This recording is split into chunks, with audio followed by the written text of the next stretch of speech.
Estamos hablando de una ley gestionada, esto es lo importante, por una asociación de propietarios de edificios en propiedad horizontal de la ciudad de Mar del Plata, cuya presidente es la señora Ana María Huertas.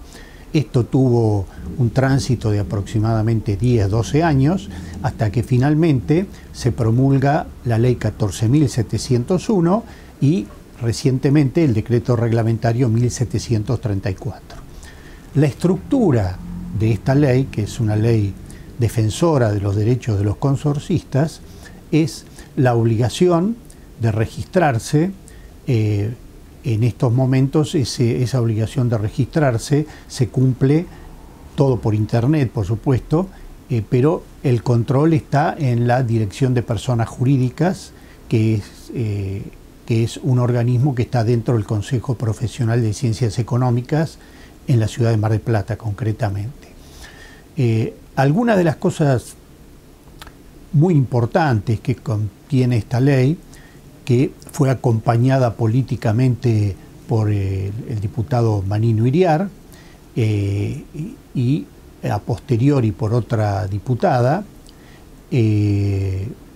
contiene algunos elementos como por ejemplo el mandato anual del administrador, independientemente de lo que diga el reglamento de propiedad. Esto quiere decir que todos los años los administradores deben someter a consideración de la Asamblea la renovación o no de su mandato. Un segundo punto importante para el control de los propietarios es que la cuenta corriente tiene que estar a nombre del consorcio y no del administrador. Esto facilita a los consorcistas el control de ingresos y egresos, porque según esta misma ley, en su artículo 11 establece que con las liquidaciones de expensas debe enviarse resumen mensual del movimiento bancario. Entonces los propietarios pueden controlar por qué salió tanta cantidad de dinero en este cheque, por qué ingresó, de quién, etcétera, etcétera. La otra alternativa es la obligación del administrador de poner a disposición del propietario que lo exija, dentro de los 5 días, la documentación que se le solicite. Esto significa que mensual o bimestralmente cualquier propietario, previo aviso, puede apersonarse a las oficinas del administrador para chequear de la liquidación de expensas si cada uno de los rubros que se liquidaron tiene el respaldo documental oficial, factura electrónica pertinente. Bien. El otro núcleo es la obligación del administrador de someterse a una auditoría cuando la Asamblea se lo exija. Bien.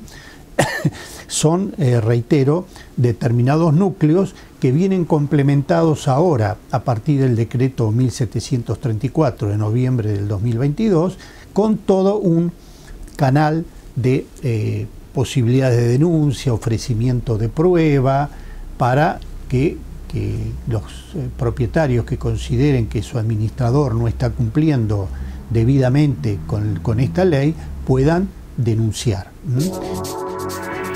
Correcto, ejercer su derecho de control como tienen el derecho de control los ciudadanos de la actuación del intendente, del gobernador o del presidente, ¿no es cierto?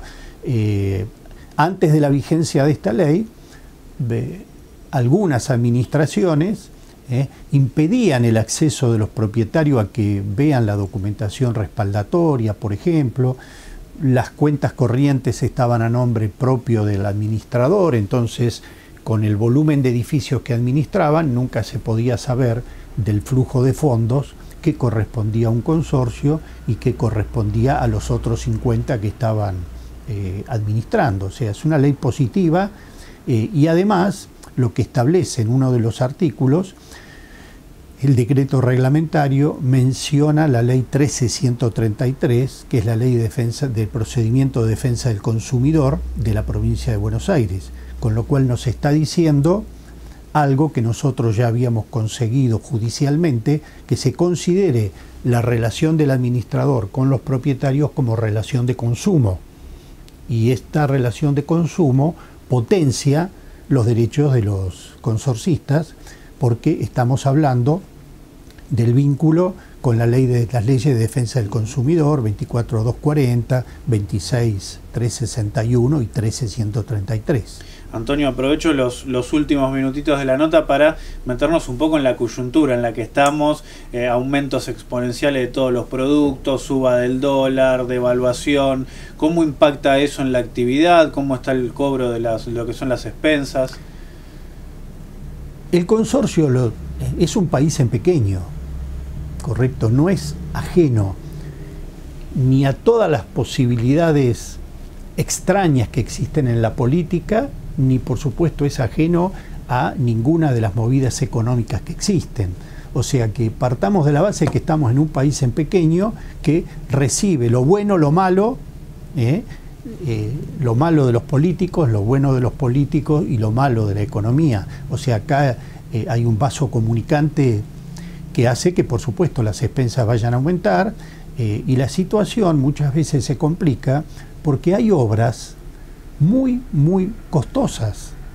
Por ejemplo, en un edificio que tenga que realizar la obra de mantenimiento de fachada de la ordenanza 12.562 o la obra de gas, estamos hablando básico de contratos de 10-15 millones de pesos. Bien, y si ese edificio tiene muchos habitantes que están jubilados, por ejemplo, esto hace que por supuesto la mora esté aumentando, ¿no?